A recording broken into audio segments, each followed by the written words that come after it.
This is a clock, a high precision astronomical clock that was built for use at the Bamberg Observatory. Obviously, this is an older technology, not used by astronomers currently, but it's really, really cool and quite precise. One of your questions from the students has to do with the matter of accepting or not accepting the Copernican system. And one student said, essentially, why didn't people accept it when they had proof? And the answer is, what's the proof? Okay, at this point in the game, what proof do you have that Earth is moving? The phases of Venus prove that Venus goes around the sun.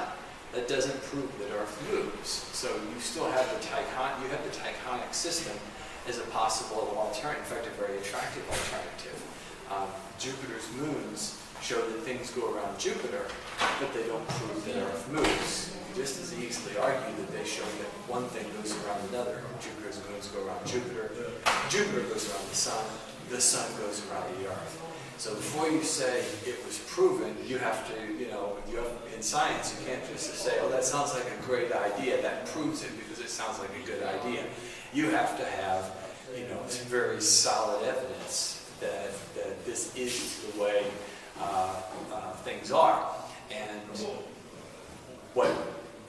that's not something that they have. This is a nice sounding theory, but a demonstration that Earth moves, especially when there's not a physical explanation for what causes the motion, and there's this issue of the stars, all that would cast real doubt on the Copernican system. Now, by the way, if you're wondering why my jacket's all spotted, it started raining outside. What I'm going to do now is I want to just sort of take you on a little tour through this particular observatory. You have an assignment to visit an observatory. This one's definitely pretty cool. If you go to Cincinnati, you might see an observatory this neat. The rest of them, not to disrespect our own observatory, but they don't have quite all this stuff. Okay, so this is of the main building of the observatory. This is the clock that you saw earlier.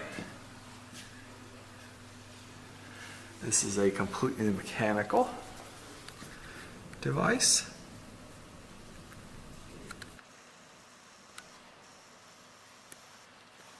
And that's not going to focus for me.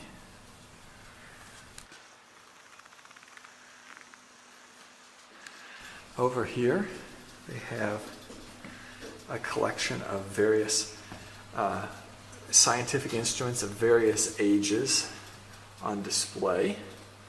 This is a timekeeping device for marking when certain times occur in measurements. It's got a spool of paper that's fed through at a certain time, and then an astronomer could push a button and it would stamp a time on that paper. That's a measurement device. Down here are meteorites. That one there that looks shiny and silver, that's because it's shiny and silver. That is an entirely metal meteorite. It's raining, so I'm not going out in it, but there's the two domes of the observatory. There's the one that I was standing in front of before, and there's the other. This is in a hallway. Here is a telescope, not of the age of Galileo's. This is 1800s, just a small tabletop telescope.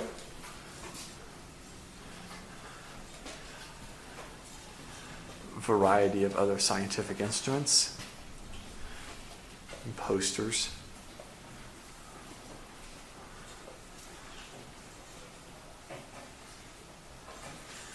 These are all used for precise measurements of the stars back in the day. Oops. Sorry. That, of course, is a telescope, no longer in use. And that is an even bigger telescope, not in use. Other telescopes and instruments.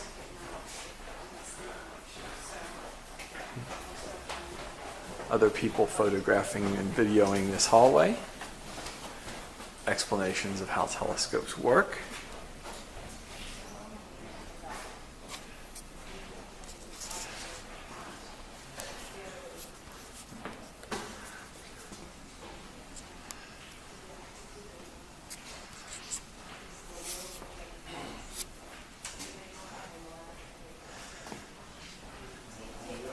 Mirrors that aim the light from the heavens down into a fixed telescope.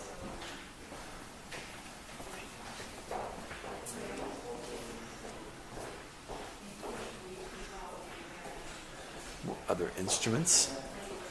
It's a large lens for a telescope.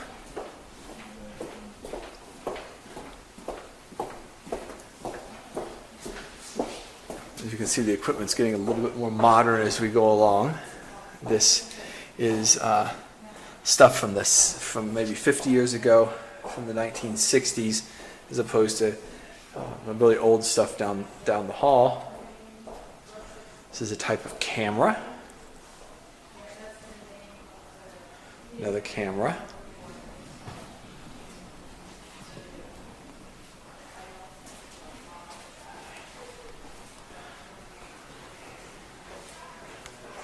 The lenses and instruments used in astronomy.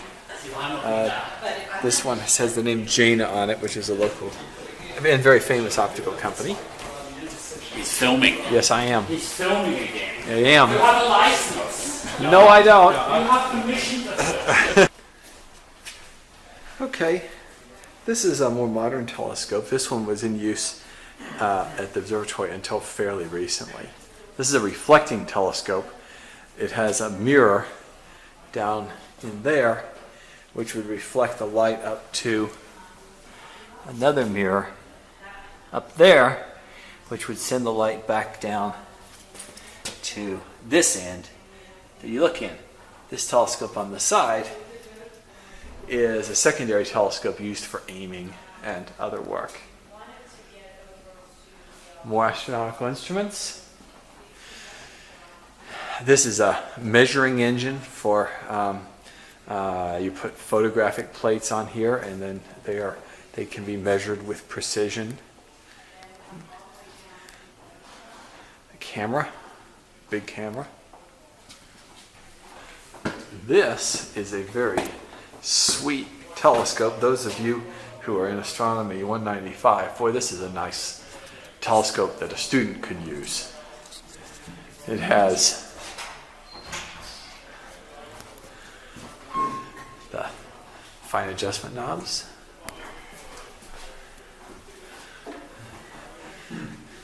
Big long cable that can be used to adjust the motion of the telescope to follow the stars.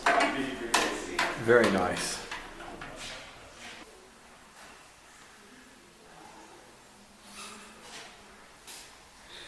Here is one big honking star globe. Another question the students had is, where did the word planets come from? And that is, it comes from the word wanderer. The Greek word for wonder is like paraplanetos, and that is so planet just means wanderer. We've been calling them wandering stars so far, so that we keep the idea of a planet, our modern idea of a planet, out of our minds, because we have we've seen so many science fiction movies, we've seen so many NASA videos, that the word planet means something to us that it did not mean to people back in the ancient times, or even up to just right up to the Copernican theory. But when we get to the Copernican theory, you actually can start thinking of a planet as something kind of like Earth, because in the Copernican theory, Earth is going around the sun, and then Mercury is going around the sun, and Venus is going around the sun, and Mars is going around the sun, and Jupiter and Saturn. And so obviously these things have something in common with Earth, and Earth has something in common with them. And so that's probably where you can first start to think of a planet as something that has that is not just some light up in the sky that doesn't behave like the other 1,000 lights, but rather like a world.